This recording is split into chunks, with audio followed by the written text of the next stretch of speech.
जय भोलेनाथ। आज की कथा में आप सभी भक्तों का हार्दिक स्वागत है।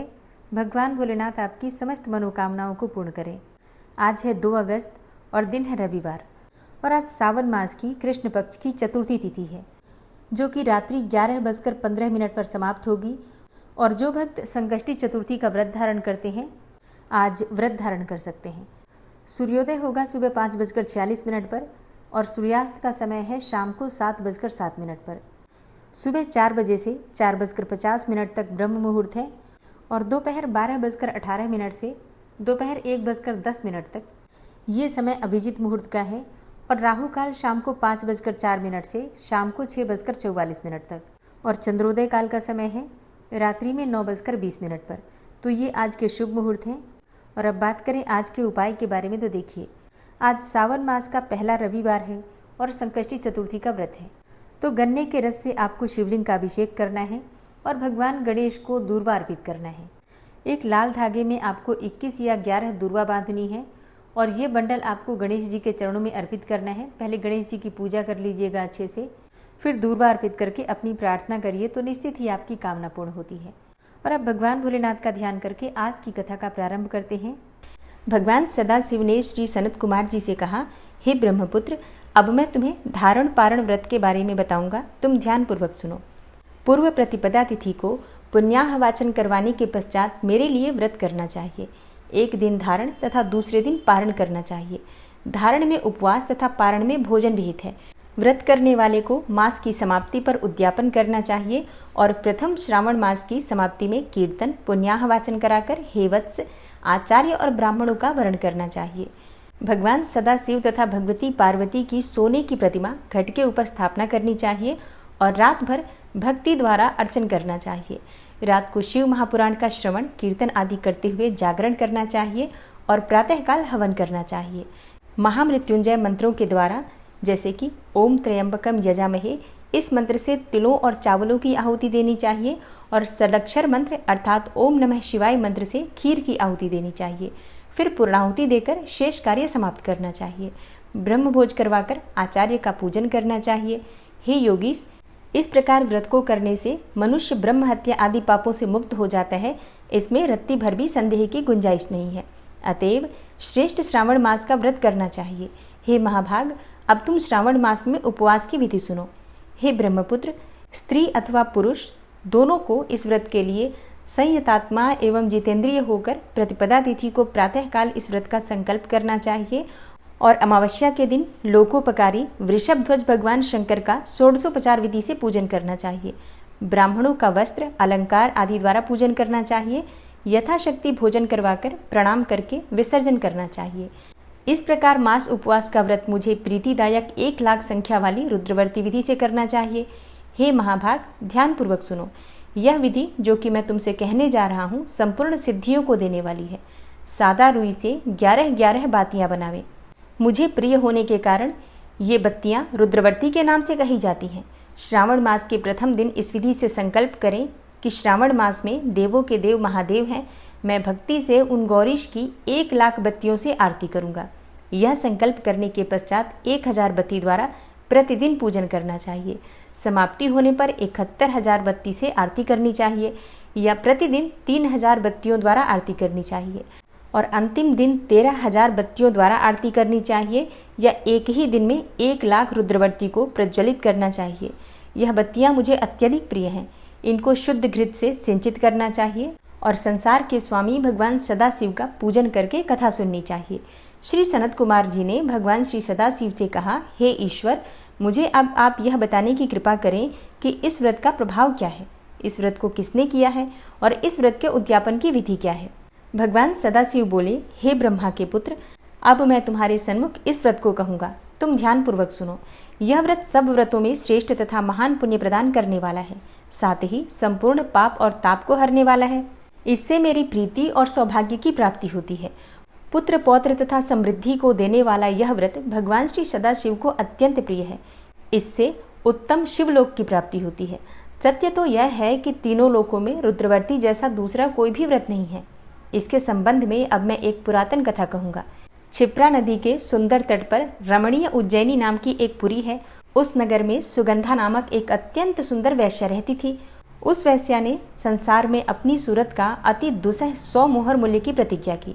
उसने युवा पुरुषों तथा ब्राह्मण कुमारों का धर्मभ्रष्ट किया, बार बार बहुत से राजाओं तथा राजकुमारों को बिगाड़ा, उनके भूषण आदि छीनकर उनको बुरी तरह से अपमानित करके अपने घर से निकाल दिया करती थी।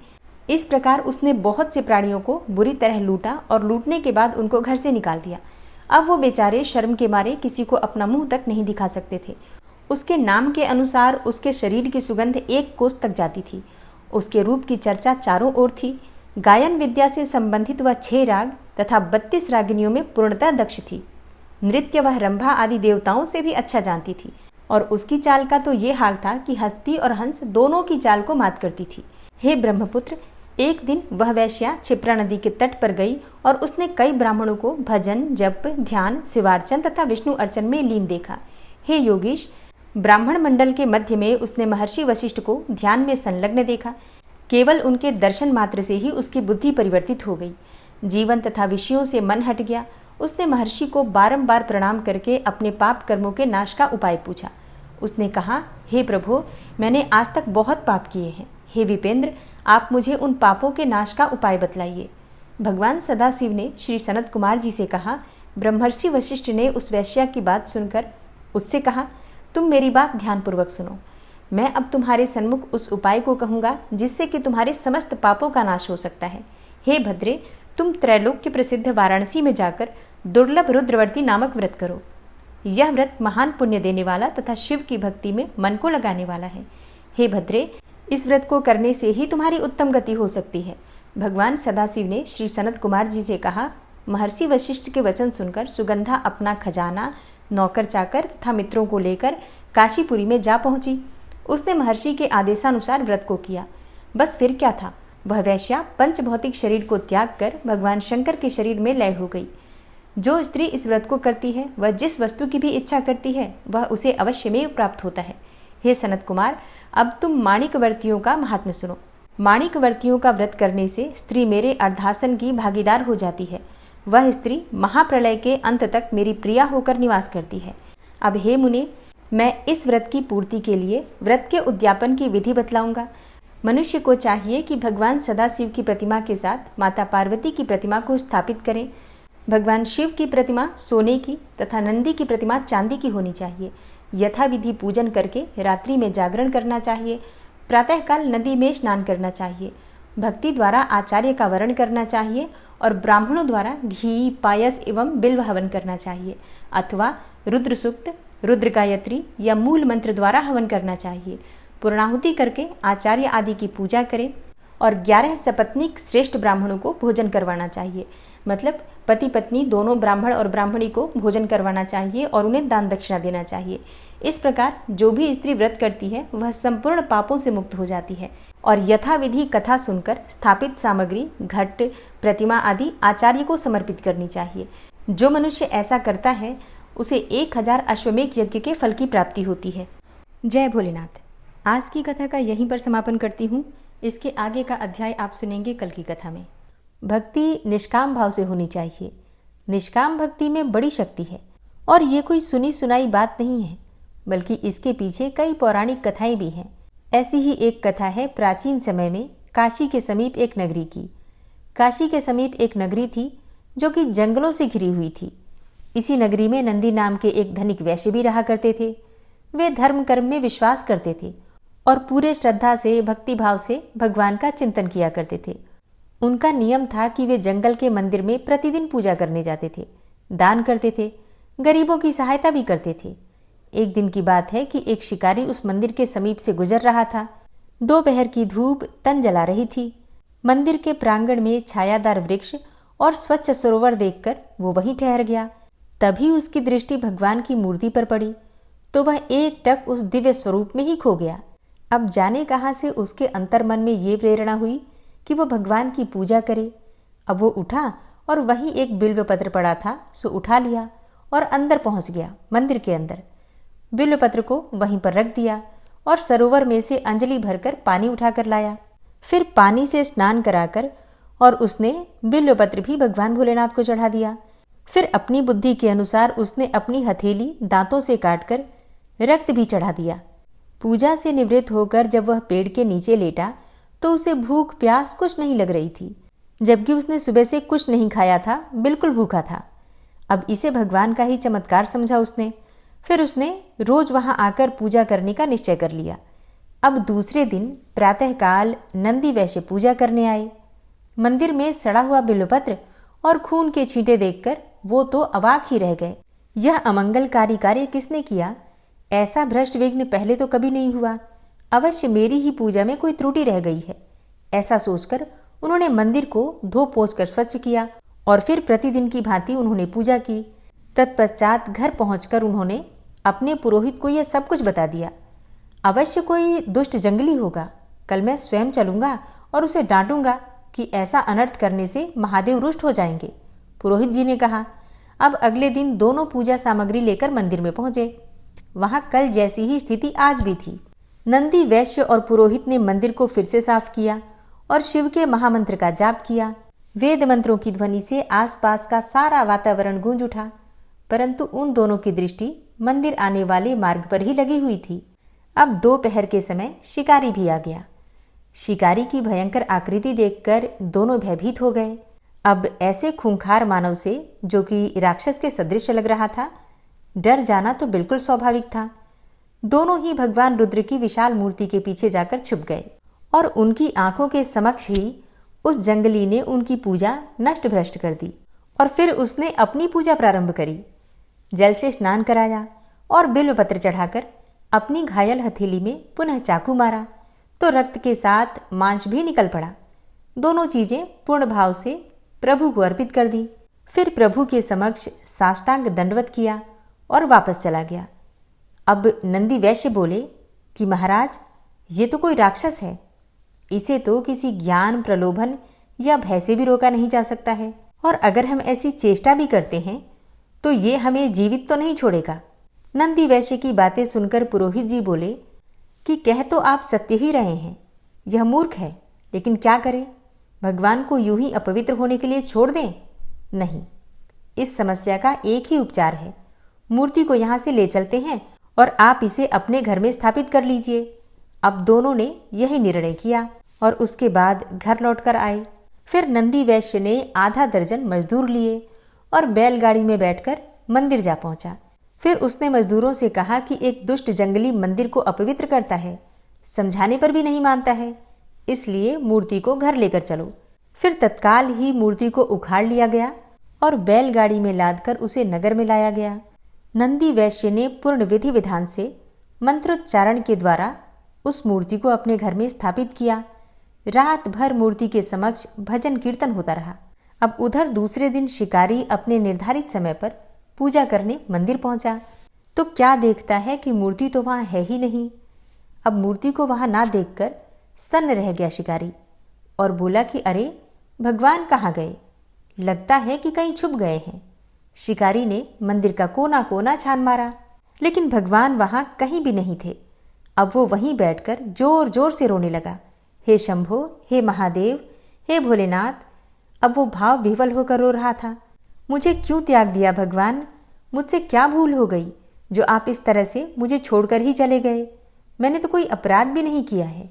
यदि भूलवश कोई अपराध हो भी गया है तो मुझे क्षमा कर दो प्रभु, मैं आपकी पूजा के लिए व्याकुल हूँ। शिकारी इसी प्रकार से रोता रहा और भगवान से प्रार्थना करता रहा। अब भगवान वहाँ होते तब तो उत्तर देते। शिकारी ने थोड़ी देर विचार किया, फिर उसने उस मूर्ति स्थल को ही, जहाँ पर वो मूर्ति पहले रखी हुई थी, उसी स्थान को उसने भगवान की संज्ञा दे दी और भगवान की पूजा प्रारंभ कर दी। बोला कि हे जगन्नाथ, बिना आराध्य के कैसी पूजा? परंतु हे भगवान, मैं विवश हूँ, मेरा आवेग रुकता नहीं है। मेरी यह पूजा स्वीकार करो और उसके बाद मैं अपने प्राण त्याग दूंगा, क्योंकि बिना स्वामी के दास कैसे जीवित रह सकता है। उसने बिल्वपत्र और जल चढ़ाकर अपने हाथ से मांस काटकर रक्त सहित उसी स्थान पर समर्पित कर दिया जहाँ की पहले मूर्ति थी। फिर सरोवर में स्नान करके अखंड ध्यान में बैठ गया। उसके हृदय में कोई कामना नहीं रही थी। दिन प्रतिदिन उसका ध्यान सघन हो रहा था। उसके हृदय में ओम ओम की धुन प्रतिध्वनित हो रही थी। शिकारी की कठिन साधना श्वास से विरत होकर प्राण में पहुंच गई थी। कैलाशवासी महादेव अपने समाधि में लीन थे। जब भक्त की प्राणयुक्त पुकार उनके मर्म से टकराई तो भगवान भोलेनाथ ने समाधि छोड़ दी और दिव्य दृष्टि से चहुओर देखा। फिर किरात को निष्काम भक्ति करते देखा तो दौड़े हुए उसके समक्ष पहुंच गए। वत्स, आंखें खोलो, मैं तुम्हारे समक्ष हूं। तुम्हारे कठिन तप और भक्ति भाव से मैं अति प्रसन्न हो गया हूं। अब तुम अपनी अभिलाषा व्यक्त करो। भगवान रुद्र ने प्रेम पूर्वक कहा। किरात ने आंखें खोली तो अपने समक्ष अपने आराध्य को देखा। भगवान, वह विवल होकर उनके चरणों से लिपट गया। आपने दर्शन देकर मुझे कृतार्थ कर दिया। मैं सिर्फ इतनी अभिलाषा रखता हूँ कि मैं सदैव आपके ध्यान, भक्ति और सेवा में निरत रहूं। तथास्तु, आज से तुम मेरे पार्षद हुए। मैं तुम्हें अपनी सेवा में लेता हूँ। शिकारी प्रसन्नता से नाच उठा। उसकी यह दशा देखकर भोले भंडारी भी डमरू बजाने लगे और सुंदर नृत्य करने लगे। और जब भगवान भोलेनाथ का डमरू बजा तो देवी देवताओं ने भी अन्य वाद्य यंत्रों से उस आनंदपूर्ण स्थिति का आनंद बढ़ा दिया। तीनों लोकों में ओम ओम की प्रतिध्वनि हो रही थी और शंख, मृदंग, ढोलक इत्यादि की सुरीली लय से सर्वत्र आनंद उमड़ उठा। शिव भक्तों में तो जैसे आनंद की बाढ़ सी आ गई। चहुं ओर बम भोले गुंजायमान हो रहा था। नंदी वैश्य भी अपने घर में बैठे हुए थे। जब उन्होंने सुना कि जंगल वाले मंदिर पर स्वयं देवाधिदेव डमरू बजाकर नृत्य कर रहे हैं तो वह नंगे पांव ही दौड़ते चले गए। मंदिर पर अपार भीड़ एकत्र थी। कितना विहंगम दृश्य था। नंदी वैश्य ने किरात को भगवान शंकर के साथ नृत्य करते देखा तो उन्हें आश्चर्य के साथ किरात के प्रति अपने पूर्व विचारों पर क्षोभ हुआ। मैं कितना अधम हूँ जो भगवान के प्यारे भक्त को अपशब्द कहता था। मैंने ही उसके आराध्य की पूजा उसे न करने देने का निष्फल प्रयास किया। अब तो नंदी वैश्य दौड़कर किरात के चरणों से लिपट गए। बोले कि हे महात्मन, मेरा अपराध क्षमा करें। मैंने ही भगवान की मूर्ति ले जाने का अपराध किया। मैं अधम हूँ, मुझे क्षमा कर दीजिए। उठो मेरे प्रेरक। किरात ने नंदी को उठाया और कहा कि तुम्हारी ही कृपा से तो मुझ जैसे अबुद्धि को भगवान के साक्षात दर्शन हुए। मैं तो तुम्हारा ऋणी हूँ। लेकिन नंदी वैश्य फिर बोले कि तुम महान हो भक्त, तुम्हारी भक्ति श्रेष्ठ है। अब तुम ही मेरा उद्धार कर सकते हो। मैं तुम्हारी शरण में हूँ। तब शिकारी ने उन्हें भोलेनाथ के समक्ष प्रस्तुत किया। नंदी वैश्य ने भगवान से कहा कि हे महाकाल। तब भगवान भोलेनाथ ने किरात से पूछा, मतलब शिकारी से पूछा कि ये कौन है, मैं तो इसे नहीं पहचानता। किरात ने कहा कि हे नाथ, यह आपके परम भक्त हैं, प्रतिदिन आपकी पूजा करते हैं। भगवान भोलेनाथ बोले कि मुझे तो स्मरण ही नहीं है। मैं तो केवल तुम्हें ही जानता हूँ। तुम ही मेरे प्रेमी हो, तुम ही मुझे याद हो। मैं तो उनका मित्र हूँ जो निष्काम हृदय से मेरा सुमिरन करते हैं। अब किरात ने कहा कि हे जगत पिता, मैं आपका भक्त हूँ और आप मेरे गुरु हैं, मित्र हैं। आपने मुझे स्वीकार किया, इन्हें भी स्वीकार कीजिए। अब भक्त की इच्छा और भगवान पूर्ण ना करें, ऐसा तो हो ही नहीं सकता। तो भक्त किरात ने नंदी को स्वीकार किया तो भगवान जगन्नाथ कैसे अस्वीकार करते। तथास्तु, महादेव ने कहा। नंदी वैश्य प्रसन्नता से प्रभु के चरणों में गिर गए। यही किरात और नंदी वैश्य भगवान के गण नंदी और महाकाल के नाम से प्रसिद्ध हुए। तो इसीलिए कहते हैं कि निष्काम भक्ति में बड़ी शक्ति है। भगवान की भक्ति करें तो कुछ मांगे नहीं, ना धन, ना संपदा, ना संतान, न कोई भी भोग विलास की वस्तु। भगवान की कृपा होगी तो वे सब कुछ दे देंगे। हमें तो सिर्फ भक्ति ही करनी चाहिए, निष्काम भाव से, बस ईश्वर की कृपा की प्राप्ति के लिए। तो आज की कहानी आपको कैसी लगी कमेंट बॉक्स में ज़रूर बताइए। वीडियो पसंद आई हो तो वीडियो को लाइक कीजिए, शेयर कीजिए और चैनल पर पहली बार आए हैं तो सब्सक्राइब करके बेल आइकन को ज़रूर प्रेस कर लीजिए ताकि आने वाली सभी वीडियोज़ की नोटिफिकेशन आपको सही समय पर प्राप्त हो। मिलती हूँ मैं आपसे अगली वीडियो में, तब तक के लिए जय श्री राधे।